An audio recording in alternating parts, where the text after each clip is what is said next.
Are big investors really buying up all of the homes? Here's the truth. It's hard to scroll online lately without seeing some version of this claim. Big investors are buying up all the homes. And honestly, if you're a home buyer who's lost out on a few offers, that idea probably sounds believable. When homes are expensive and competition is tight, it's easy to assume that companies are scooping everything up behind the scenes. But here's the thing. What people assume is happening and what data actually shows aren't always the same thing. Let's look at what's happening with large institutional investors in today's market, because the numbers tell a much different story than the headlines. Let's start with the most important stat. According to John Burns Research and Consulting, institutional investors that own 100 or more homes only made up for 1.2% of all home sales and purchases in Q3 of 2025, as shown in this graph. That's it. Out of every 100 homes sold, about only one went to large institutional investors. And here's an important point that often gets missed. That level of investor activity is very much in line with historical norms. It's not unusually high, and it's actually very well below the recent peak of 3.1% in 2022, which was still a very small share of the overall market. Why does investor activity get so much attention?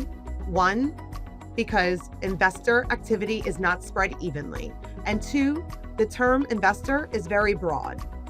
All right, let's go back to one. So investor activity isn't spread evenly, and investors can be more active in certain markets, which can make competition more steep and home buyers a little more intimidated. On a national level, large investors, those owning at least 100 single-family homes, only own around 1% of the total single-family housing stock. That said, in a handful of regional housing markets, institutional and large single-family landlords have a much larger presence.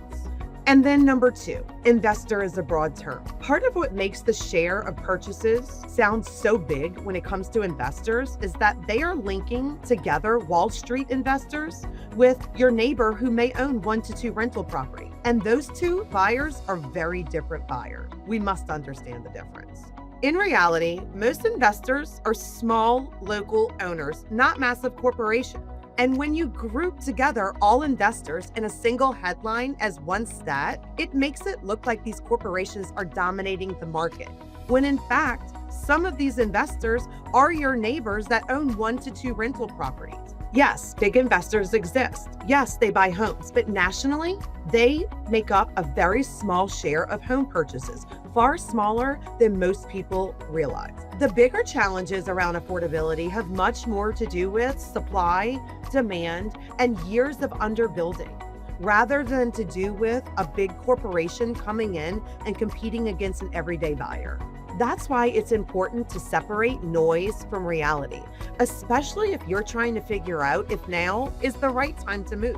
Bottom line, if you want to talk about what investor activity actually looks like in our local market and how it affects you or doesn't as a buyer, let's connect. A little bit of context can go a long way.